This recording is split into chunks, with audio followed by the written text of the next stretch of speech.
बिहार के 24वें मुख्यमंत्री के तौर पर सम्राट चौधरी ने शपथ ले लिया है। बता दें कि सम्राट चौधरी का कैरियर राष्ट्रीय जनता दल से ही शुरुआत हुई थी। 1990 में उन्होंने पार्टी ज्वाइन किया था और 99 में राबड़ी देवी की सरकार में वह मंत्री बने थे। ऐसे में हमारे साथ बातचीत करने के लिए राजद के प्रवक्ता एजाज अहमद जी हैं। आपके विद्यार्थी अब बिहार के शीर्ष नेतृत्व तक पहुँच गए हैं।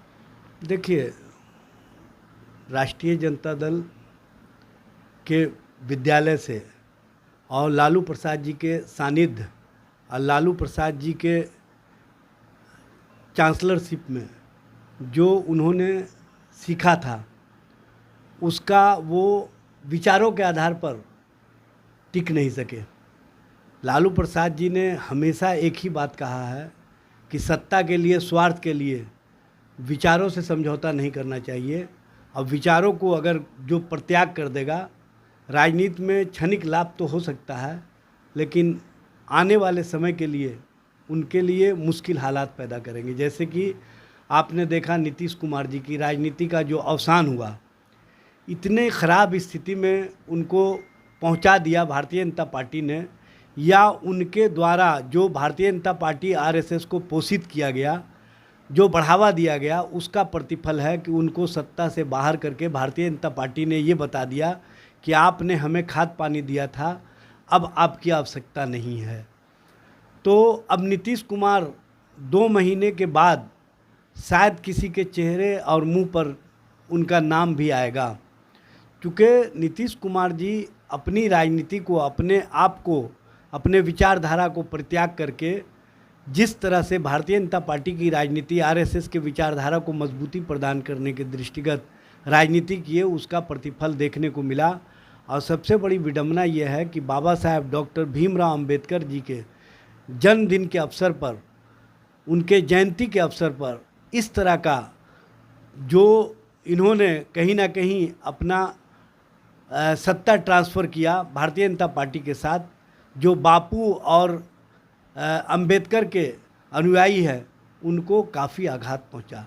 क्योंकि बापू के विचारों को कमज़ोर करने वाले, बापू के विचारों को परित्याग करके जो नाथूराम गौडसे की राजनीति को और उनके विचारों को स्थापित करने के लिए लगा हुआ हो, जो भारतीय जनता पार्टी का लक्ष्य और उद्देश्य बापू की जो भी विचार है, जो भी सोच है, जो भी उनके अनुयायी हैं, उनको कमज़ोर करके गौडसेवादी नीतियों को बढ़ावा देने की जो उनका लक्ष्य है, उसको कहीं ना कहीं कल उनके जो बापू के मानने वाले हैं, जो अंबेडकर के मानने वाले हैं, उनके विचार को कहीं ना कहीं कमज़ोर करने का काम किया गया और बापू के विचारों को आघात पहुंचा। लेकिन आपके ही विद्यार्थी जो है ना, आज शीर्ष नेतृत्व तक बीजेपी को कबूलना पड़ा कि भाई हमारी पार्टी में 43 सालों के बाद भी एक नेता उभर नहीं पाए, जिनके बाद दूसरे भारतीय जनता पार्टी 1984 की पार्टी है, लेकिन भारतीय जनता पार्टी के पास बिहार में कोई नेतृत्व नहीं है।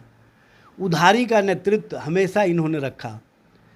संजय जायसवाल जो प्रदेश अध्यक्ष हुए, वो भी हमारे ही विश्वविद्यालय के प्रोडक्ट थे। सम्राट चौधरी जी हमारे ही विश्वविद्यालय के प्रोडक्ट थे। इससे पहले भी जो भी भारतीय जनता पार्टी के नेता रहे, वो कहीं ना कहीं लालू जी के सानिध्य में और लालू जी के साथ राजनीति की शुरुआत किए। और सम्राट चौधरी जी और उनके पिता तो विशुद्ध रूप से लालू जी के साथ हमेशा रहे, और इनकी राजनीति का जो उदय हुआ वो लालू जी के पाठशाला में हुआ, ये बात वो भी स्वीकार करेंगे। और उनके संबंध में मैं बता दूं कि वो हम लोगों के साथ हमेशा संघर्षों और आंदोलनों में भी रहे। लेकिन शकुनी चौधरी जी नहीं, सम्राट चौधरी जी, सम्राट चौधरी जी हम लोगों के साथ रहे हैं। और 2013 में मैं आपको एक पिक्चर दिखाना चाहता हूं, जब वो हम लोगों के पार्टी का चल रहा था परिवर्तन रैली, तो उसमें वो हमारे साथ बैठे हुए हैं।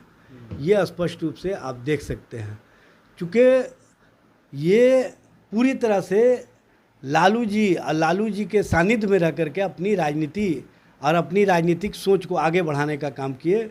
लेकिन लालू जी के विचारों को ये स्वीकार नहीं कर पाए, इसीलिए आने वाले समय में ये कुछ दिनों के लिए तो बिहार की सत्ता में शीर्ष पर पहुंच गए हैं, लेकिन बहुत दिनों तक नहीं रहेंगे। एक बात समझ लेना चाहिए। लेकिन बीजेपी ने 9 वर्षों में ही तो इनको प्रमोट कर दिया है ना। देखिए, पहले विधान परिषद के नेता प्रतिपक्ष रहे, फिर 2 बार डिप्टी सीएम रहे, फिर पार्टी के प्रदेश अध्यक्ष रहे। तो देखिए, भारतीय जनता पार्टी के पास कोई नेतृत्व नहीं है, कोई उनके पास विचार नहीं है।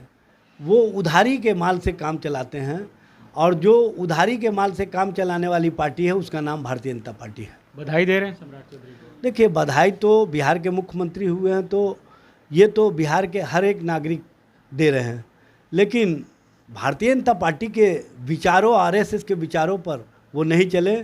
वो बिहार के विचारों पर चले।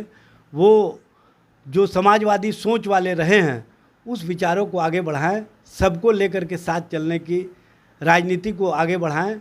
चूँकि बिहार में जो आज ख़जाने खाली हैं उस ख़जाने के प्रति विशेष ध्यान दें। अब बिहार की जनता, बिहार के कर्मचारी अब बिहार के लोगों के विकास के लिए काम करें, यही हमारी अपेक्षा है। कह रहे हैं कि नीतीश कुमार के नेतृत्व में ही चलेंगे, नीतीश कुमार जी के मार्गदर्शन में ही चलेंगे। नीतीश कुमार के नेतृत्व को छीनने वाले अब नीतीश कुमार के नेतृत्व में कहाँ चलेंगे?